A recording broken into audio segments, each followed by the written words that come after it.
Welcome everybody to another SCP video. Today we're gonna be doing an SCP movement guide, and without further ado, let's just get straight in. I just want to tell you subscribe and like if you like this. Alright, let's go. Always stay on top of the wall edges in light containment zone and heavy containment zone if you are getting chased. Now this is a very simple technique that still a lot of people don't use. So basically, you know those little wall edges in light containment zone and heavy containment zone, the little high things? Well, if you're being chased, stay on them. Just stay on them and walk or jump on them, and that way you can juke SCPs very easily. The reason being, it's very hard to hit you while you're jumping around. Which brings me to my next point, air strafing. Air strafing is really OP, and the movement in this game in general is incredibly OP and broken. Air strafing is basically when you jump, you can use W, A, S, and D to move around mid-air, which makes you pretty hard to hit. So just know that air strafing is incredibly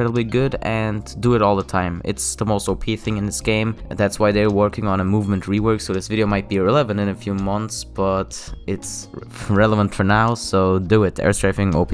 Just do it. Next point is, when running from SCPs, use edges to make them scared / make yourself harder to hit. And what I mean by edges is those edges where you fall into the void and die, which you can see in the armory or 106, and you can also find those in 939. What I basically mean, this game has an edge detection system to make you less likely to fall on edges when you walk on the edge of the edge. So the game kind of auto prevents you from falling, and you can use that to your advantage. You can just walk on edges all the time, and the SCPs will be more scared to approach you if you walk on edges, because if they fall, it's an insta-death for an SCP. This trick is especially useful for SCPs like 173, because those don't want to TP to their death, bro, and that can happen. I use this all the time in 106's chamber. 173 just has a hard time killing me because I walk around the edges all the time.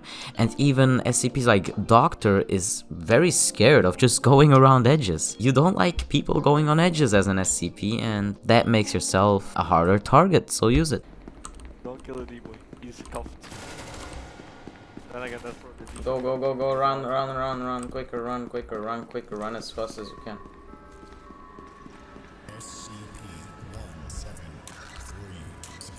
Don't shoot. Ow. Okay. Bro, he fell off, I think. Yeah, he fell. Oh no! Oh, no way he fell. The next point is, when not chased, don't run and conserve your stamina. This is where a lot of people get the movement wrong. I don't know why. A lot of people don't conserve their stamina. They have 0 stamina while getting chased as a result. Make sure that you have at least 50% of your stamina at all times, except when you're chased you can go to 0 if you want to, but when you're not getting chased, keep 50% of your stamina all the time. It's super important. You never know when you're gonna get chased. Just don't run if there's no danger. In heavy containment zone, don't always try to be fast. Just walk. It's gonna be fine. Your survival chances are basically the same anyway. And when you're getting chased, just run like Usain Bolt.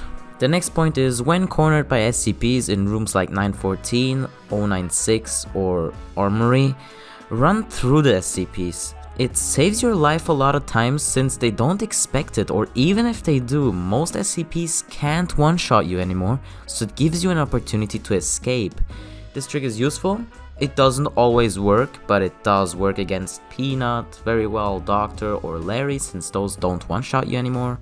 Well, with Doctor it does if you don't have a medkit, but it's pretty easy to survive him, and most SCPs, like I said, they won't really expect it, especially if they aren't a good player. So use this trick, run past them, run straight through them, it doesn't matter. My next trick is close doors on SCPs, even 106, because most people don't close doors on 106 because they think he can just pass through them anyway. But it will slow 106 down, and not even by a bit, it slows him down a lot.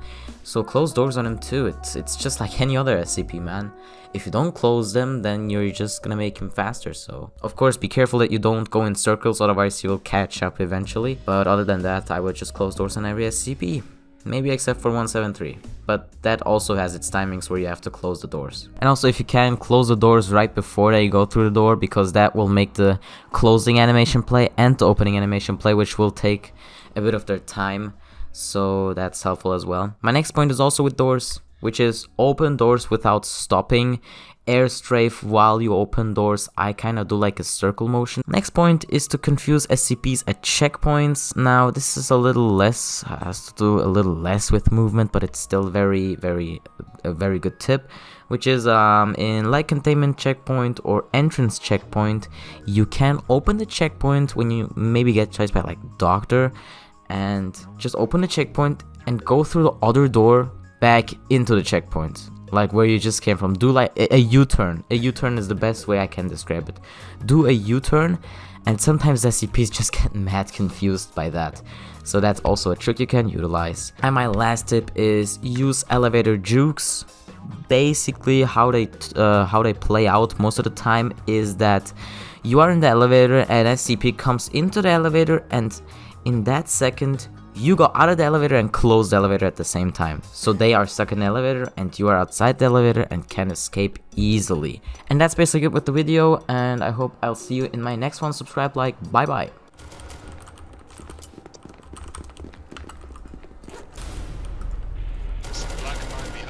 You piece of shit! Kill this. He was.